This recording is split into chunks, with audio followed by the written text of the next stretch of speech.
Hey guys, Stealth here. Welcome to the War Room. This week's episode, what have I been up to last week, what's happening this week, and what are the questions from last week. To start off with the former, what's been on last week. Well, of course, The Division came out. I'm pretty sure you didn't miss that. In case you did, it is officially still wearing the Tom Clancy tag. I'm not really sure what Clancy has to do with it, considering he's dead for quite some years now. But anyway, it's a shooter, MMO type, set in New York to play in, well, let's say our time period.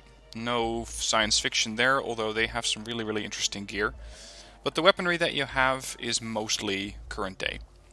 Anyway, set in New York during a viral outbreak there, a combination of smallpox and all other sorts of nasty microbacteria are infecting the population of New York through dollar bills, and the population there is decimated very quickly. Of course, rioting and looting ensues, and you are there to clean up the mess. So your opponents will be, let's say, looters, private military companies, an organization called the Cleaners, which are there for the rather morbid task, not unnecessary but nonetheless morbid, of cleaning up the city and burning the dead using flamethrowers. And after a while it seems that they don't only stick to the dead, but they also start using their flamethrowers on the living.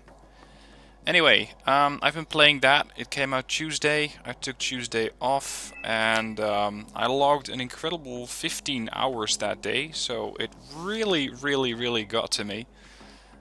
Incredibly addictive game, so be careful if you are going to play it, because I guarantee it that your social life or any other kind of time-consuming activities are going to suffer under that. Anyway, in The Division I was teamed up with a couple of my buddies. We went into the dark zone a few times, and most of the game is consisting of you going up with other players against AI. In the dark zone you can also run into other players. So right there you can also experience PvP fighting. And it's usually the place where the AI enemies, so the PvE elements, become a lot tougher. And where you cannot just get your gear out if you just pick it up and walk away. You have to call a helicopter and do extractions, and that's going to cause all sorts of trouble, of course. Anyway, that really got to me. Took up a lot of my time. I suspect it'll continue to take up a lot of my time. And as I already commented on one of my videos a few days back, I had to record, of course, the next section of the XCOM 2 videos, which were episodes, I think, 46 and 47. And it was just hard because I had to stop playing The Division. Anyway, if you want me to link up with you at The Division, be sure to add me on Uplay. My nickname there is Stealth17. And I'll also be creating a channel on my Teamspeak to link up with other people. Link to the Teamspeak and details for that is in the description down below. Aside from that, I did quite a bit of reading lately. As I mentioned in previous war rooms, I read about half hour every day. I get to read whatever I like, so it doesn't have to be any kind of stuff that I consider obligatory reading. I can just read whatever I like. And Ramit Sethi, one of the personal development experts in the finance/psychology market, recommended a specific principle, as it were. He has a principle that's called the D2C principle. So that's Delta to Charlie, and it stands for disgust to curiosity. So think of something that you're disgusted by, and then try to dig into that. Try to find out, okay, but if there are, for example, so many people that are interested in this, or if there are so many media outlets covering this, why is that such a result, or why are they creating such an effect? And that's exactly what I did. The topic of my, let's say, D2C principle was Donald Trump. I decided to read a book on Donald Trump. Now, I am in no way, shape or form a Donald Trump supporter, but I was just curious in how this guy has managed to get so much media coverage, and how he is getting such high rankings in the polls.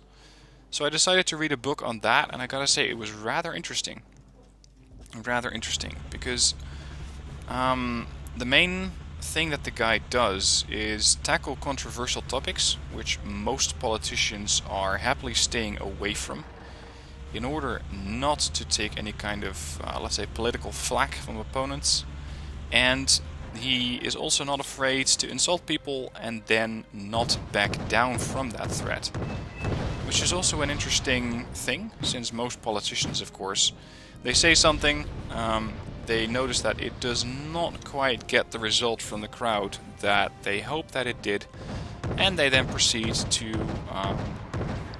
of course, say, oh no, I didn't mean it like that, I'm sorry if I offended anyone, blah blah blah. Trump just does not do that. He does not back down. He, in fact, doubles down on his threats. So, if he feels attacked by anyone, or if he has someone that he's particularly unhappy about, he'll not only attack them, but once they start countering, he'll attack them again, instead of going, I'm sorry. Which, according to the book that I've been according to the book I've been reading, that is part to his success. And another very interesting thing is that he only has to open his mouth and say something controversial to get all the media coverage that he would like to get. Which means that he is saving quite a lot on media expenditures, which I think is pretty brilliant. Anyway, that is what I've been up to last week. Not only that, I've also been reading a book that I'm still working through. It's called the 10x rule. I thought it was particularly interesting because it deals with goal setting in a whole different way. Normal books on goal setting tell people that your goal has to be SMART, which means, what was it again? Measurable, attainable, realistic, time-bound, and specific. Not specifically in that order, but those elements have to be involved. This book says that you need to 10x your goals, which means don't just take a goal that says I want to make $1,000 a month on the side, but go for 10 times that.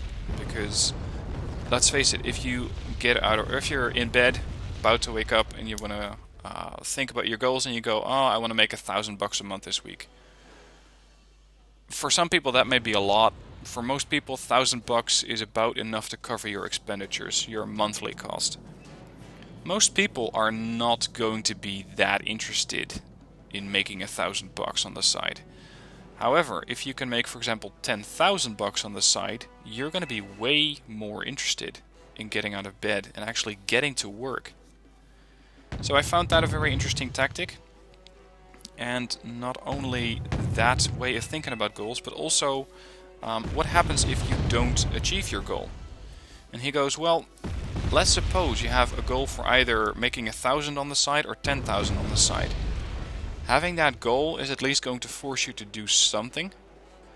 And even if you only manage to, for example, get a result that is 50% of your goal, you manage to not completely achieve your goal, but you achieve at least 50% of it.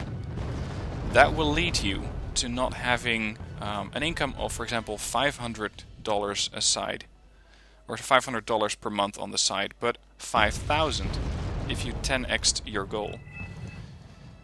The last principle that he introduces that's rather interesting is that he says that most people, when they are going to undertake any kind of activity to lead towards their goal, they're going to underestimate the amount of work it takes to get there.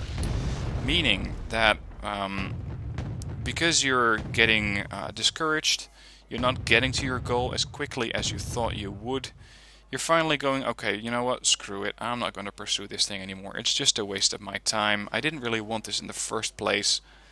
It doesn't have to be true, but that is how most people, myself included, have been looking at goals for quite a while.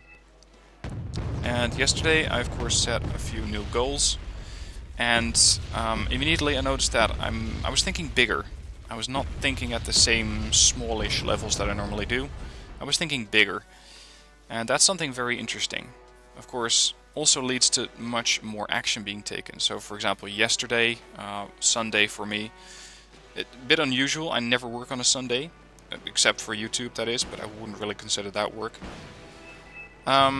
what I did was plan and schedule all of my LinkedIn posts to go up automatically, so I don't have to pay attention to that. And whereas normally I put up 1 post per day, and I decided to put up 5 posts per day as a small experiment to see how well that's going to get received and whether that's going to get me some more exposure and more clients. So even by reading the book and by getting into that mentality, it's getting I'm getting more stuff done. Finally, the point that I wanted to cover with this book is a principle or something that I briefly touched on a few episodes ago. It's about not being the victim. He says there are 4 elements to recognizing a victim, and they are to people will always position themselves as a victim. They're always going to go, yeah, this stuff keeps happening to me. It usually happens often to them, and they usually take no action whatsoever to prevent it from happening again. Now, how does that translate, for example, to Wargame? Well, some people are going to go, well, my win rate is terrible, I'm never going to amount to anything, I'm also going to need better players to carry me, nobody wants to play with me anyway, and it's not up to me, the community just sucks. So they're placing the blame squarely on something else. That's something I am extremely opposed against, or opposed to. I always take responsibility for stuff that I have done, not done, and where I am, for example, today. I know that with my business I could be way more successful, and that is not down to my clients not hiring me. That's not down to not seeing enough prospects. That's not down to the economy or the job market or whatever. No, that's down to me not taking enough action. In gaming, let's say Wargame, it works exactly the same thing. Let's say you have a win rate that you're not quite happy with. There's only one person who can change that, and that's going to be you. You can look at your replays and have a look at what you're doing currently that might not work. You can look at replays from experienced people that are really getting the kind of win rates and the kind of results that you like and try to model them. Try to see, okay, why exactly does this work? Or why doesn't it work? And try to then apply that to your own tactics.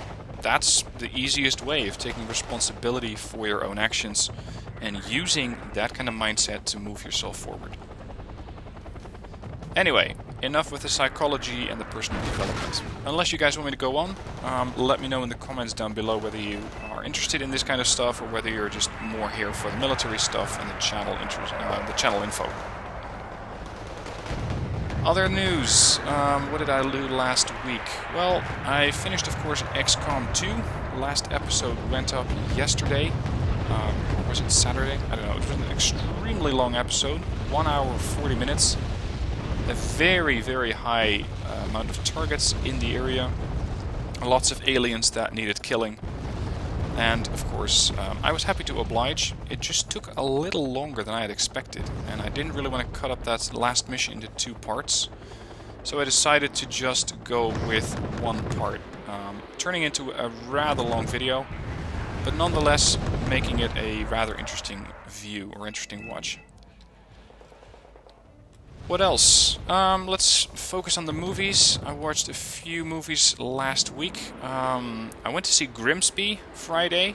My god, that is one over-the-top comedy. I mean, I know what you can expect if you go and watch a movie that's by Sacha Baron Cohen, also known as Ali G and Borat. I just never really saw any of those movies.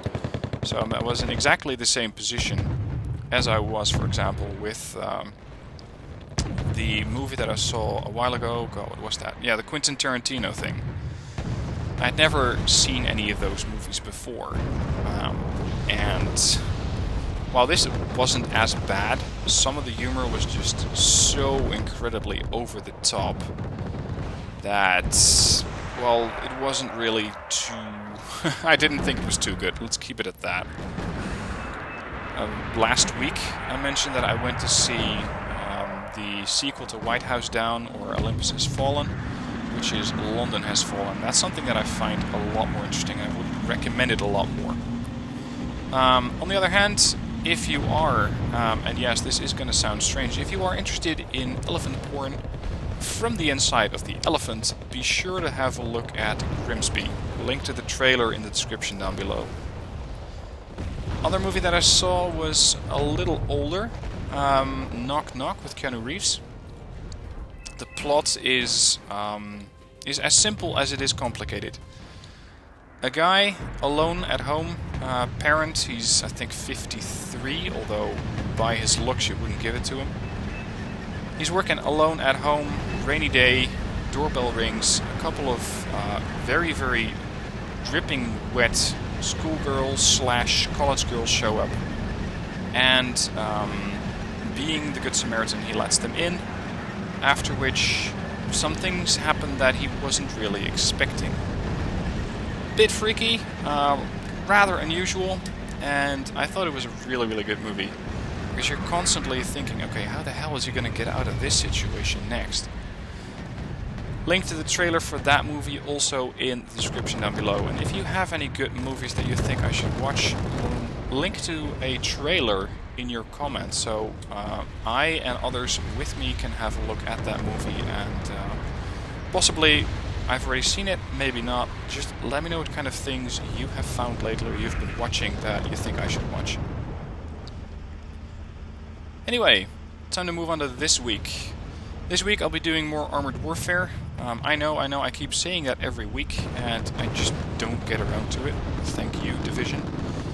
This week I'll definitely be doing at least 2 Armored Warfare videos. With XCOM out of the way, I have a little bit more time for that, and I'm starting to go up the Chinese tree probably, or finish up with the, let's say, the more popular tanks. So the Leopard line, T-90 line, Abrams line.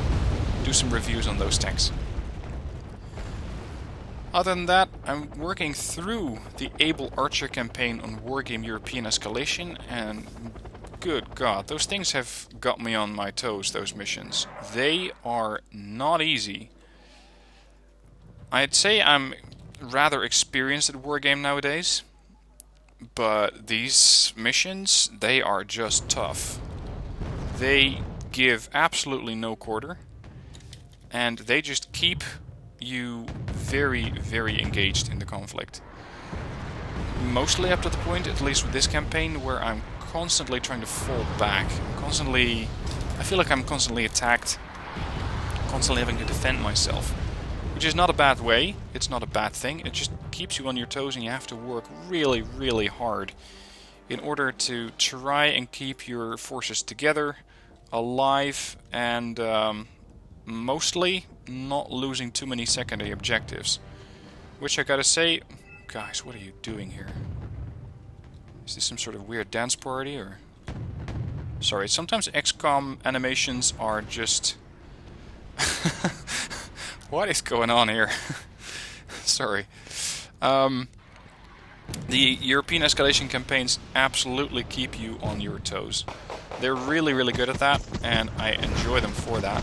It's just, I would not recommend those campaigns to a wargame beginner. If you're new to the wargames, or to the wargame series, I would not recommend the European Escalation Able Archer campaign. It is bloody tough. Aside from that, of course, with XCOM out of the way, I'm going back and, of course, still making videos about Red Dragon. More of that coming up in the next few days. I have one video coming up that I would love your opinion on. It's called Mystery Deck. You can see it up on the channel in a few days. And in that video, I got a deck from a subscriber. He said, don't have a look at the deck, just play it and see how well you can manage. I think it's an interesting idea. I have done something like that well over a year ago, I think. I'm not sure what I called that series, but I did do a few of those episodes. And if you want me to continue with that series, let me know. Send in your deck through the description link down below. And be sure to mention that it's a mystery deck or an unknown deck. Now, one note there. Don't give me a deck which just has 5 CVs and nothing else. I will absolutely not play that. I will look in the armory to see if it has the command points. And if so, what kind of command points, I don't know. but if it has at least, let's say, the full 55 or 60 command points, or even more if you want to go for a 1980s deck. What else? Well, business-wise, it's a bit of a quiet week, which should allow me to get some more, let's say, marketing done.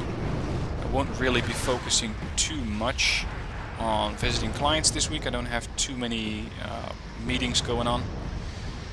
I was going to say I can do more of the division that way, but of course that's not really recommended, because I still need to get clients, and while playing the division is absolutely one of my favorite wastes of time lately, one of my favorite ways to spend the day, it is not beneficial to my bank account and my business, so I really need to limit that a little bit and keep focus on the business.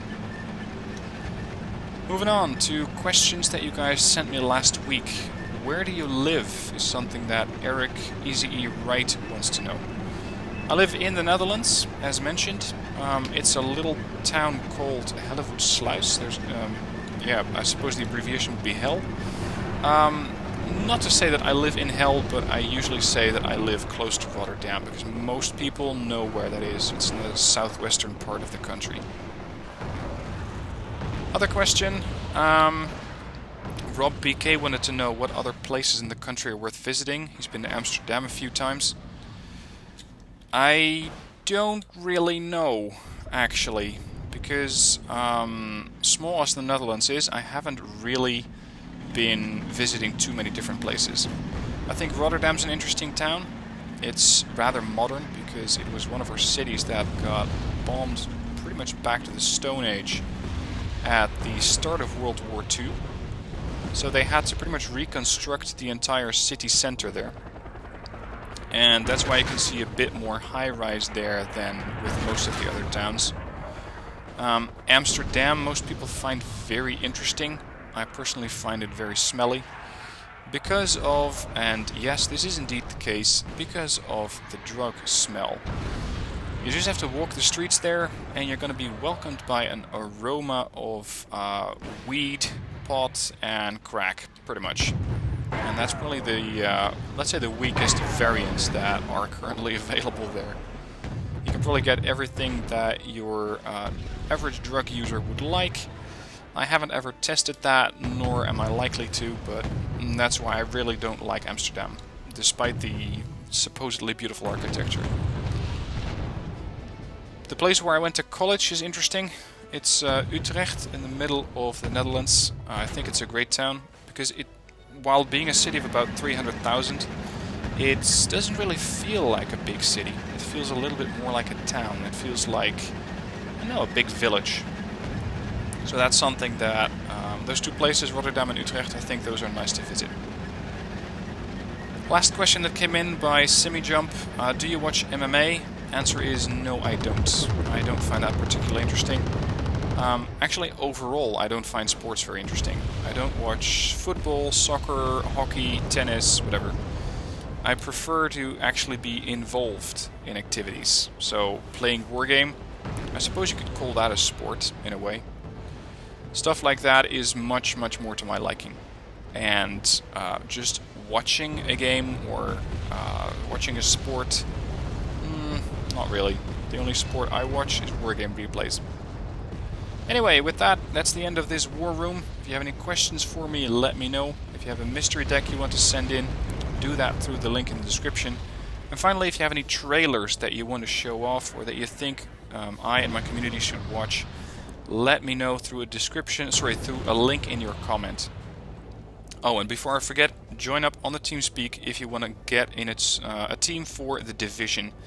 Because while I definitely enjoy playing alone, I would love playing with you guys together. So join me there, link up, and let's have some division time together. Thanks for watching, have a good week, and I'll see you in next week's War Room.